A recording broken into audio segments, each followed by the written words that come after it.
Today's show is all about the One Big Beautiful Bill Act and changes that could impact your retirement.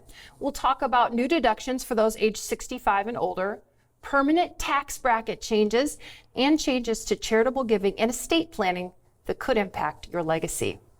Hi, I'm Molly Nelson here with Clint Huntrods and Lauren Merkel, and you guys have been talking about the One Big Beautiful Bill Act at educational workshops and in visits. And of course, like any changes, it's really impacting retirees. And we're going to continue to talk about it a lot for many reasons. One is it's going to impact retirees. And unlike most legislative changes, this was enacted on July 4th of 2025, but it went retro back to January 1st for some of the provisions. And then other provisions aren't going to start until 2026 or even beyond. So many different ways for people to get confused or miss planning opportunities. We have to be talking about it and talking about it often. And there's always a race as soon as this new legislation is passed. We're always trying to beat Lauren to what does all this bill look like? You know, he's reading it, the thousands of pages, and then sending us out a summary. We're trying to beat him to that to figure out what does this bill mean. But then as we get together in our team and take our team approach, we're talking with our tax strategists. What does this mean from a tax planning standpoint? What does this mean from a healthcare standpoint? How does this change the plan? And we're making sure that families are going to understand what does this mean to them to ensure that we're doing everything that we can to maximize the efficiency of the retirement plans that we serve families with. And it's not uncommon that we talk about how every 12/31, how every December 31st that goes by and you do not have an intentional tax plan, that could be missed opportunity. Never before has that been more important, or at least not within the last decade, has that statement been more true, because of the changes that took place, there could be a lot of things, a lot of planning strategies implemented right now to have an impact not only today, this year, but also for the following years. Okay, so let's help people make sense of it today, because that's what we want to do for you. We want to help you make sense of it, and then you'll understand how it could impact your retirement. So let's get to one of the big changes that I know is making headlines, and it's the bonus deduction for those age 65 and older. Break it down for us. Yeah, so this is probably one of the most impactful things that we're seeing in retirement plans right now. For those that are 65 or older, there is an enhanced senior bonus standard deduction of $6,000 per person. So for a married filing jointly couple, that could be $12,000 more on top of your standard deduction than you have previously seen. There's always caveats, so it's important to note that there are income limits. If your adjusted gross income and you're single is above $75,000, you start to phase out. For married filing jointly, if you're $150,000 or higher from a gross income standpoint, then that $6,000 starts to phase out slowly over the course of $100,000 in each of those examples. And right there with that law, that represents some planning opportunity, and it will represent some planning missed opportunity for those who don't adequately understand that law, but then also how to implement it. Many people age 65 and above are doing Roth conversions or have been over the last number of years. And so if you don't understand how that law applies to you and your situation and those income phase outs, you might miss part of that bonus deduction, or you may do too much of a Roth conversion or not enough of a Roth conversion. So you just have to revamp your strategies to fit the bill. It's also important to note that this is planned to go away in 2028. And so there's a window of opportunity here that you need to be planning for, and you need to be prepared for. You also need to think about, if this does go away in 2028, well, then maybe that opens the door. At that point, Roth conversions could make more sense depending on the plan and situation. Clint, I'd like to show people those phase outs again, because you kind of explained where they start, but show me where they end. We'll put it up on the screen to make it really clear for people so they understand. Yeah, so if you're a married filing jointly couple, the phase out starts at $150,000. It is gone entirely at $250,000. So incrementally, and it goes by 6%. But you can just kind of think about, if you were going to be 25%, up through that 100,000, then you would receive 25% less on that senior bonus standard deduction. So instead of getting 6,000, maybe you only get more like 4,500. And so it slowly goes down. Once you go above that 250 for married filing jointly, that senior bonus 6,000 is gone entirely. And again, that's for each individual who's 65 or older, and that starts in 2025. And then for single filers, the phase out starts at 75,000 and then completely goes away in excess of 175,000. Okay, great distinction and good important information. Let's talk about the extension of the Tax Cuts and Jobs Act rates, because that's another big part of this. And a word that I see associated with a lot of the stuff that I'm reading is permanent. So how do people make sense of something that says permanent? Because my understanding is that there's no law that's permanent. So please explain this. That's a great understanding. I think the only thing permanent with tax law is that there will be permanently changes. I mean, if we go back to when the federal income tax was incepted in 1862, they spent the next 5 decades fighting over, should we have federal income tax? Is it constitutional? Is it not? And then finally in 1913, it was ratified in the 16th Amendment, and that's when it became constitutional, and there has been some kind of federal income tax that's permanent. But as far as what that income tax is and what those tax rates are, that is constantly changing. So permanent for now until they pass additional legislation to change them in the future, and that's just the tax rates. So there's 7 tax rates starting from 10% going all the way up to 37%. Yeah, and one of the differences, the Tax Cuts and Jobs Act, it did have a sunset provision there that at the end of 2025, if nothing was changed, if no new laws were passed, then that would revert back to before the Tax Cuts and Jobs Act. This is different in that it will extend until a new law is passed. And that's different than the Tax Cuts and Jobs Act, which had a sunset. It had a permanent end in place when that went into law. So what does it mean for you? That's the question you have. Well, Clint recently sat down in a visit with an individual, applied the new legislation to her plan, and he's going to share that with you next. Welcome back to Retiring Today. I'm Molly Nelson here with Clint Huntrods and Lauren Merkel. They're both certified financial fiduciaries. Lauren is a certified financial planner and Clint has a PhD. And Lauren, when it comes to the One Big Beautiful Bill Act, you really feel like it's all about proactive communication. Yeah, it really has to be, because a bill of this size with the magnitude of planning opportunities, we need to be proactive to get this information out and to tell people about the opportunities that you have. So yeah, we've been shouting clear and loud from the top of our lungs about all the different opportunities. So naturally, that is going to lead to a lot of questions. We also talk about this specifically in our plan reviews with the families and individuals we serve, but it's custom to their situation so we can eliminate the noise, which really does make it very simple. And that's what you just did recently with a woman that you sat down with. For today's purposes, we'll call her Jane. And I know we're going to change some of the identifying numbers and things about Jane to protect her privacy. But Jane wanted to know, hey, Clint, how did this impact me? Yeah, in her case, she actually had been thinking about this legislative change and wanted to know what was the impact. Really, I think in a lot of ways, want to know, should I feel good about this or should I be not so excited about this? And as we walk through, we can kind of see just the impact on what her plan looks like. So with Jane, we're showing that she has gross income. We're rounding it off to $75,000. And this is really thinking before the bill was enacted. We're estimating the deductions that she would have present in a given year. So we're about $15,750 in terms of just the standard deduction for a single individual. She also has the bonus for being 65 or older of $2,000. So before this bill was enacted, we'd estimate that she has somewhere in the neighborhood of $18,000 for a standard deduction that she can apply to her gross income, which would then give her taxable income right around $57,000. When we think about her federal tax bill, again, before the bill was enacted, it'd be somewhere in the neighborhood of $7,500 in this one given year. But we know that there's been a change, and so we think about applying the One Big Beautiful Bill Act and what that means to her. We now have to walk back through and show how her plan is now looking different. So we've still got the same level of gross income. We still have those same initial estimated deductions of the $15,750 and the 65 and older receiving that $2,000. But now we see the impact of the One Big Beautiful Bill. Previously, Jane has always given to charity, but she was still using the standard deduction. But as a result of the One Big Beautiful Bill Act, starting in 2026, she now would have the ability to add $1,000 of charitable deductions for the charity that she's already been giving to, but wasn't necessarily receiving the benefit.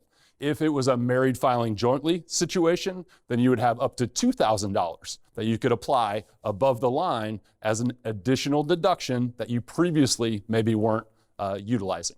The other big one, the senior bonus. This is the $6,000, probably the one that's getting talked about the most. When we apply that additional $6,000 to Jane's situation, we now can see that she has a lot more of deductions that she's able to apply against her gross income. Now her taxable income is down around $50,000. And instead of having that $7,500 for her tax bill in this given year, now it's under $6,000. So when we start to think about that difference before the bill and after the bill, we can see a net difference that Jane is likely to save somewhere in the neighborhood of $1,500 per year as a result of the One Big Beautiful Bill Act. Now, when we apply this across the duration, so a lot of these provisions are starting in 2025, the charitable deduction is only 26 and on, but these are scheduled to phase out in 2028. We can now see, when we total that up, almost $6,000 of a federal tax difference in Jane's plan as a result of this One Big Beautiful Bill Act recent legislation. So a big impact to her plan. That's a huge impact. Obviously, we had to take some liberties with there because the inflation adjustments on the standard deduction and all that kind of stuff. Right. So estimating there is a big tax savings in this example for Jane, roughly to the tune of about 40% difference. That is significant over the course of that time frame. And many of these provisions, or some of these provisions, do evaporate post 2028 and some 2029. But some, unless there's legislation that's passed, will continue on past that, which means Jane has an opportunity for continued tax savings as she goes through retirement. So take me into that visit. You showed this to Jane. What was her reaction?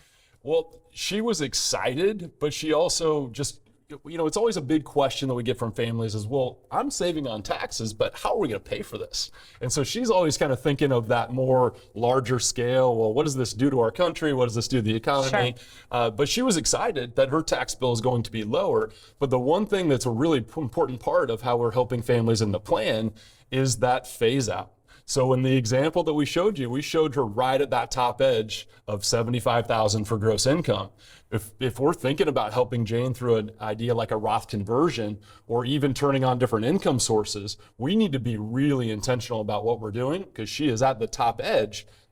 As she starts to go higher and higher up, she is going to lose some of that senior bonus. Maybe she's not going to get $6,000 anymore. It could be something less than that. So we need to make sure that we're planning for that.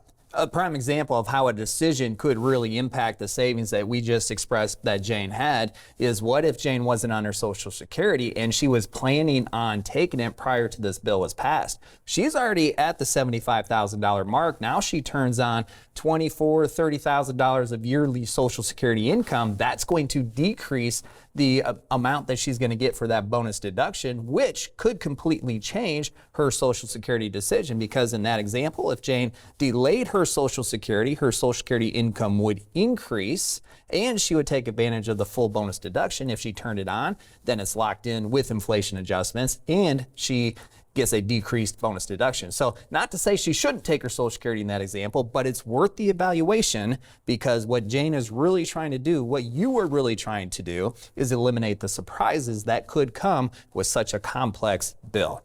And really just be proactive.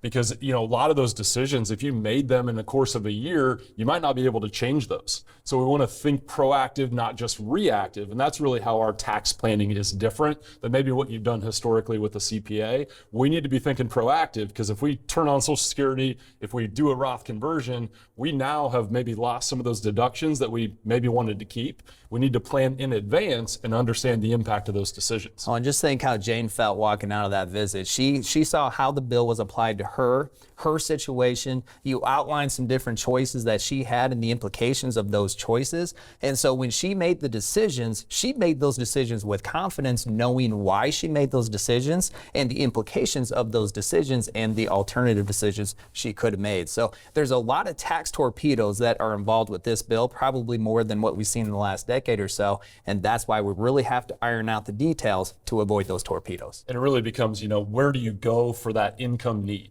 So you might have different options. It gets down to the importance of having tax buckets that you can draw from that are going to be taxed differently. So instead of just having a pre-tax bucket, we want to think about developing that Roth bucket, maybe non-qualified or even bank assets. So then when Jane has an income need, she wants to take a trip in retirement, we have different places we can go that are going to be taxed differently, count against that taxable income differently, and that can help us to be more efficient. But it's only if we're doing that proactive tax planning in advance. If we only have pre-tax money to draw from, well, then we have limited options. And so that's another importance of just building out that tax diversification across your portfolio, so you have more levers to go to based on the income needs that you have and situationally what makes the most sense tax-wise. We'll continue talking about the One Big Beautiful Bill Act next. Welcome back to Retiring Today. I'm Molly Nelson here with Clint Hunt-Rods and Lauren Merkel, and we're talking all about the One Big Beautiful Bill Act and some of the provisions that may impact your retirement. So let's go through a few more. First up, Clint, we've got the temporary auto loan interest deduction. Let's talk about the pros and cons. Yeah, so some of the pros of that would be that you can deduct up to $10,000 in a given year over these next several years, where a lot of those provisions are in place if you have purchased a new car that was assembled in the United States. Pros would be you could have a potential deduction there. Some of the cons would be that you have an auto loan, which might not make sense within your overall plan. And this is a temporary one to 2025 to 2028 on that one. Correct. Okay, let's go to the SALT deduction boost. This one is through 2029. Yeah, 2029 as opposed to 2028 or permanent. But this one received a lot of discussion as they were talking about what this bill was going to look like, because the state and local tax deduction, that's SALT, state and local tax deduction, the limit used to be $10,000, but now up until 2020 through 2029, it has increased to $40,000 if your household income is less than $500,000, and then it phases out up to $600,000. So this is a big one because the most common state and local taxes are going to be state income tax as well as property taxes, which can get pretty high for a lot of people. So those people who can use this SALT deduction, it has to be in excess of the standard deduction. So you can't use this and the standard deduction. So we're talking a few. The minority of people are going to be able to use this deduction, but for those who can, it will benefit them from a tax standpoint. Yeah, and we often hear the number somewhere in the 90% range of individuals are going to use the standard deduction. So it would have to make sense for you to go away from that. Not going to be present in every case, but for that 10%, 7%, depending on the study that you read, it's worth evaluating, especially if you know you have some big state income tax, you have some big property tax. Those types of local taxes could have an impact here as you file taxes over these next few years.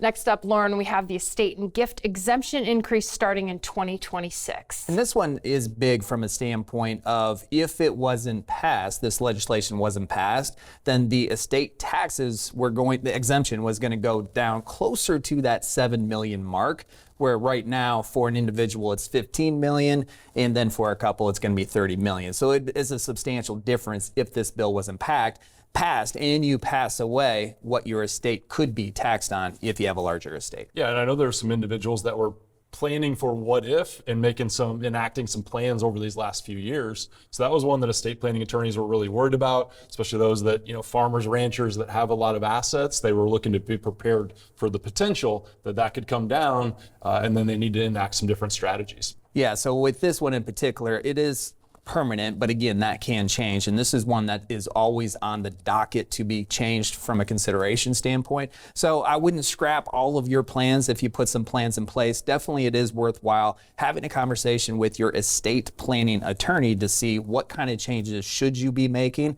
But this could change down the road with new legislation, and then that would change your estate plans as well. So don't scrap everything. Have a conversation with your attorney to make sure you have what is in place that should be in place. Let's go back to Jane for a second, though, because some of the changes did impact her charitable giving strategy. Yeah, so from a charitable deduction standpoint, that's one that we mentioned in the example with Jane, where she's been giving $1,000 per year or more to her local charity, and now she is able to put that above the line as a deduction that she previously couldn't. She was just using the standard deduction.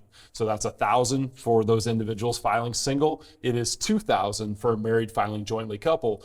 That doesn't start until 2026. So in 2026, families need to make sure that they are keeping track of those charitable contributions that they're making. Maybe they haven't been doing that as much the past few years, but they need to make sure that they're capturing that so that they can use that come tax filing time for the 2026 year. And this one's so important, I guarantee it's going to be missed by a lot of people. One is it's not until 2026, so it's later down the road that people will consider it. But so many of you right now are gifting cash to a local charity. Maybe it's your church or another nonprofit, whereas you could convert that cash to a $1,000 donation. You can still do it in cash, but this way you can receive a tax benefit from it. So you're still doing the same thing that you're doing, but now you can receive, starting in 2026, a tax deduction for it. Yeah, and a reminder is as you're giving charitable contributions, always think about that qualified charitable deduction.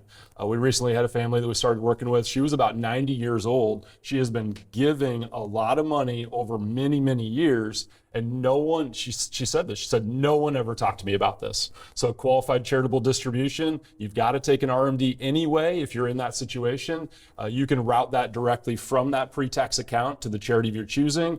And that can be a more tax efficient way to do what you're already doing when it comes to giving.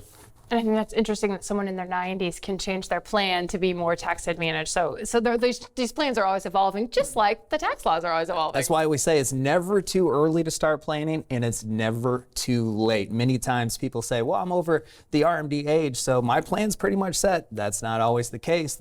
Because tax legislation does change, your life changes, so you need to continuously look at your plan, create a plan, look at it, and change it as you need to. One more I want to touch on briefly is the money accounts for growth and advancement, Clint. Yeah, so this is one that may not be as applicable to individuals that are in that retirement, pre-retirement or retirement phase, but it might make sense for your grandkids. And what this is it allows families to start to save in one more way for future home expenses, the down payment for a home, for future business expenses, or also for some of those educational expenses. So it's not necessarily one that you might say, hey, I'm going to stop contributing to the 529. Now I'm only going to do this new account, but it could be something that you use in conjunction with that, a different account that's going to be taxed differently. But for the most part, a lot of families are probably still going to lean into that 529 plan.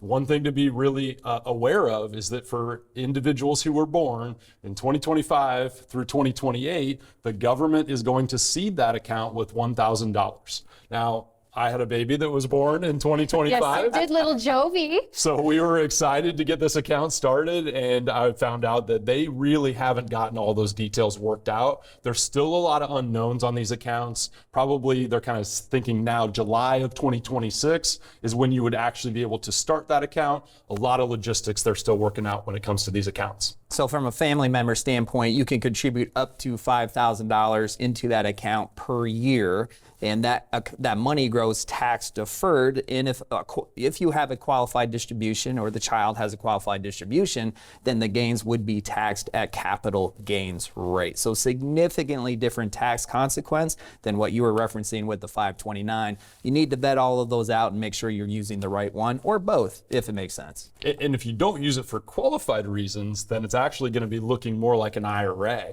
That would be taxed at earned income rates. And so you want to be aware of that. Make sure that we are using it appropriately and not maybe overfunding it. Which, a reminder, a big change on 529 plans that a lot of families have enjoyed is if you don't use that, you can actually convert that to a Roth IRA. That's a pretty new change that's happened that we've talked with a lot of families about who have a 529 that just didn't get fully used. And they're thinking, well, what do we do with this now? That's something to be aware of. Guys, as you're talking, I'm thinking about two constants in life. And it's not death in taxes, it's change in taxes. So we know that change happens when it comes to retirement planning, but how does it apply to you? We've given some great examples and some things for you to think about, but still putting it to your plan, putting it to your life, putting it to your situation, that's the part that I think will be most valuable to you. A retirement planner can help you do that. A conversation with a retirement planner can help you do that. And we've got an opportunity for you that's complimentary, it's pretty low key, it's easy, it's a laid back conversation with a retirement planner. It's a Retire Ready call. You can schedule one now by going to retirereadycall.com. This is Retiring Today, and we thank you for watching. Thank you for watching. If you enjoyed this, click here for another video. Be sure to subscribe to get more engaging retirement planning content.